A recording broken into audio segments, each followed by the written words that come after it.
ناظرین، شب برات بڑی فضیلت اور برکت کی رات ہے۔ اس رات میں بے حساب برکتوں کا نزول ہوتا ہے۔ شب برات اسلامی قمری سال کے 8ویں مہینے یعنی شعبان کی 15ویں رات کو کہتے ہیں۔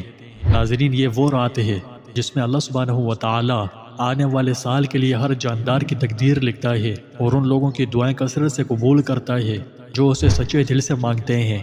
یہ اللہ سبحانہ و تعالی کی طرف سے بڑی برکتوں، رحمتوں اور بخششوں کی رات ہے۔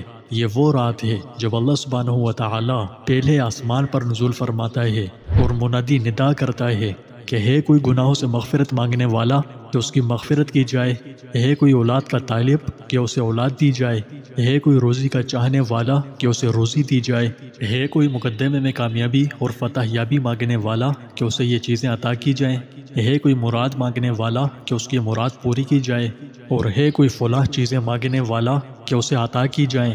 یہ ندائیں اور بخششیں 14ویں شعبان کے اثر سے شروع ہوتی ہیں اور 15ویں شعبان کی فجر طلوع ہونے تک یہی رحمت و بخشش اور ندا جاری رہتی ہے۔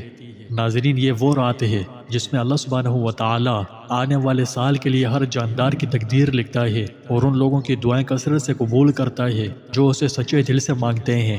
رسول اللہ صلی اللہ علیہ وسلم فرماتے ہیں، شعبان کے 15ویں شب اللہ تعالیٰ اپنی تمام مخلوق کی طرف تجلی فرماتا ہے اور سب کو بخش دیتا ہے مگر کافر اور عداوت والے کو۔ یہ ایسے بدنصیب ہیں جو اس میں بھی نہیں بخشے جاتے، عام دنوں میں کیا بخشے جائیں گے۔ بہرحال اللہ تعالیٰ کی رحمت بڑی وسیع ہے، اس سے کبھی بھی مایوس نہیں ہونا چاہیے۔ جب بھی کوئی انسان جس بھی وقت اللہ سے اپنے گناہوں کی معافی چاہے گا، اللہ اس کی لغزشیں معاف فرما دے گا۔ ام المومنین حضرت عائشہ صدیقہ رضی اللہ تعالیٰ عنہ سے مروی ہے، وہ کہتی ہیں کہ رسول اللہ صلی اللہ علیہ وسلم نے پوچھا، اے عائشہ، اس رات کی کیا اہمیت ہے، تم جانتی ہو؟ حضرت عائشہ نے عرض کیا، اس کی کیا فضیلت ہے؟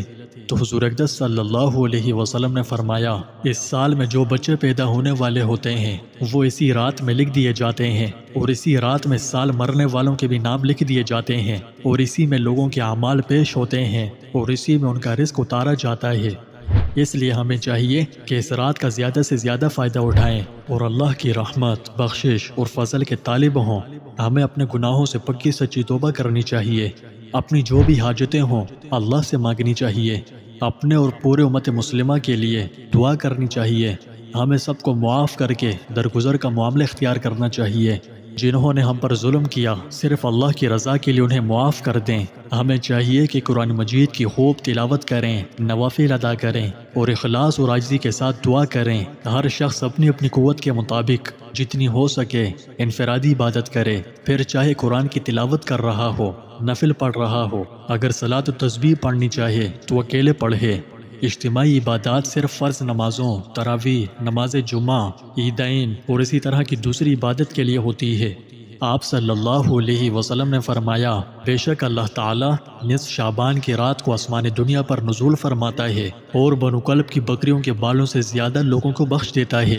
بنو کلب ایک قبیلہ تھا جس کی بکریوں کی بہتات تھی اور ان کی بکریوں کے بالوں کی تعداد بہت زیادہ تھی۔ اس سے پتہ چلتا ہے کہ اللہ تعالیٰ کتنا رحمان و رحیم اور مہربان ہے اور وہ کس طرح لوگوں کی ایک بہت بڑی تعداد کو بخش دیتا ہے۔ لہٰذا ایسے مواقع پر ہمیں اپنے مرحومین رشتہ داروں اور دوستوں کے لیے دعا کرنے کا موقع ضائع نہیں کرنا چاہیے اور اللہ تعالیٰ سے ان کے لیے خوب رحمت اور مغفرت کی دعائیں مانگیں۔ یہ رات کسی بھی صورت غفلت اور گناہ میں ضائع نہ کریں۔ یہ وہ رات ہے جسے عبادت و ریاضت میں گزارنا چاہیے۔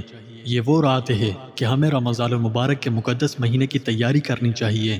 یہ وہ رات ہے جس میں برکتوں کا نزول ہوتا ہے۔ اس میں اللہ سے خوب دعائیں مانگیں۔ اللہ پاک سے دعا ہے کہ ہمیں اس رات کو اپنی مرضی کے مطابق گزارنے اور اس سے فائدہ اٹھانے کی توفیق عطا فرمائے۔